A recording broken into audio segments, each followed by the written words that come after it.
নাটোরের লালপুরে ছাত্র শিবিরের উদ্যোগে ইফতার মাহফিল অনুষ্ঠিত। ১৬ রমজান ৬ মার্চ শুক্রবার নাটোরের লালপুর উপজেলার ২ নং ঈশ্বরদী ইউনিয়নের নুরুল্লাপুর দাখিল মাদ্রাসা মাঠে ইউনিয়ন ছাত্র শিবিরের উদ্যোগে ইফতার মাহফিল অনুষ্ঠিত হয়েছে। অনুষ্ঠানে ২ নং ঈশ্বরদী ইউনিয়ন সভাপতি ইয়ামিন হোসেনের সভাপতিত্বে সেক্রেটারি সানিউল ইসলামের সঞ্চালনায় প্রধান অতিথি হিসেবে উপস্থিত ছিলেন নাটোর জেলা ছাত্র শিবিরের সভাপতি জাহিদ হাসান। বিশেষ অতিথি হিসেবে উপস্থিত ছিলেন লালপুর উপজেলা পশ্চিম শাখা শিবিরের সভাপতি রাকিবুল হাসান রাহি।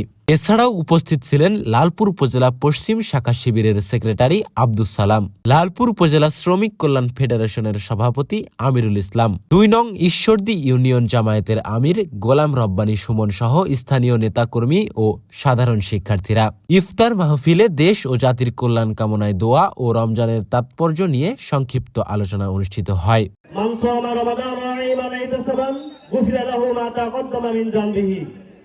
যে ব্যক্তি ঈমান ইহতিসাব সহকারে রমজানের রোজা রাখলো তার পূর্ববর্তী সকল গুনাহ খাতা আল্লাহ তাআলা মাফ করে দিবেন। সম্মানিত প্রিয় উপস্থিতি, আজকে রাসূল সাল্লাল্লাহু আলাইহি ওয়াসাল্লামের হাদিসের দিকে যদি আমরা লক্ষ্য করি, যে ব্যক্তি রমজান মাস পেল অথচ তার গুনাহ খাতা মাফ করে দিতে পারলো না, তার চেয়ে হতভাগা আর কেউ নেই।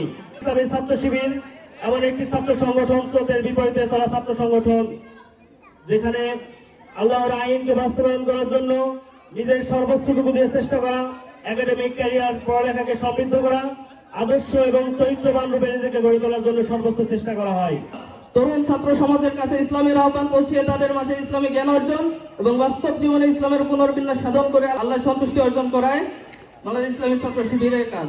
আমরা এই কোরআনের নাজিলের মাসে একটি প্রতিজ্ঞাবদ্ধ হই যে কোরআন নাজিলের মাসে ছাত্রবাদীকে কোরআন শিক্ষাদান করব এবং এই কোরআনের আহ্বানে আমরা সমাজ রাষ্ট্র পরিচালনার জন্য তাদেরকে একটি নৈতিক আদর্শবান গড়ে তোলার চেষ্টা করব।